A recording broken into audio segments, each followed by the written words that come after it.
Hello everybody, thank you for joining me today for another Twilight Zone video in my Twilight Zone ranking series where I rank every episode of the original Twilight Zone from my least favorite to my favorite. Today I'm going to be talking about number 104 on the list, I Am the Night, Color Me Black, written by Rod Serling and directed by Abner Biberman. This is a season 5 episode, and as always there will be spoilers. So, I Am the Night, Color Me Black is an episode that I like. I don't love it.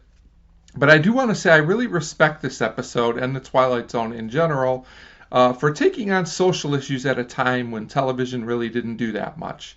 However, you can overdo it sometimes with the messages. They can be a little bit too maybe in your face. And in my opinion, this episode does kind of do that. But despite all that, I still think it mostly works.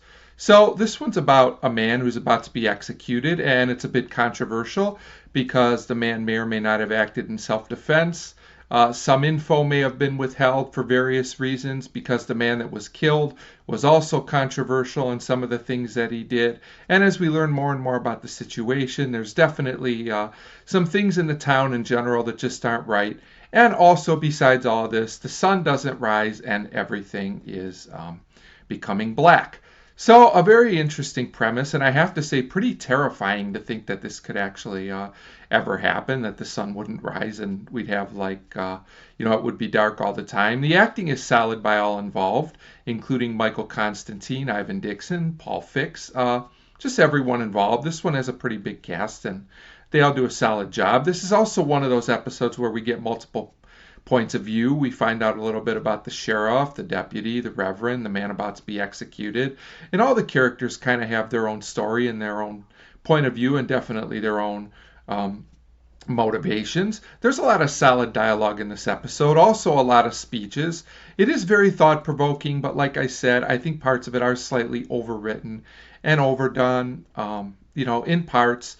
And then the ending of the episode is not my favorite either, where we get a speech on the radio that this darkness is happening in other places all around the world. Some may like it, but I found it totally unnecessary and a little bit of overkill. We get it. Prejudice is bad. Hate is bad. Evil is bad. And this can happen anywhere in the world. I agree with all those things, but you don't have to pound it home so much, Rod Serling. I do think this ending was a little bit overdone, even if others may find it to their satisfaction. But I Am the Night, Color Me Black is still a good, solid, thought-provoking episode that I respect, more than I love. But I do think it's worth watching. Overall, I Am the Night, Color Me Black is a solid episode that was ahead of its time in some of the things that it tackled. And that's why it's number 104 on the list. As always, please feel free to leave me a comment on this episode, whether you liked it or not. I know this is another one of those episodes that kind of divides the Twilight Zone community, so definitely interested to hear some thoughts on the episode from others. Thanks for your support, and thanks for watching.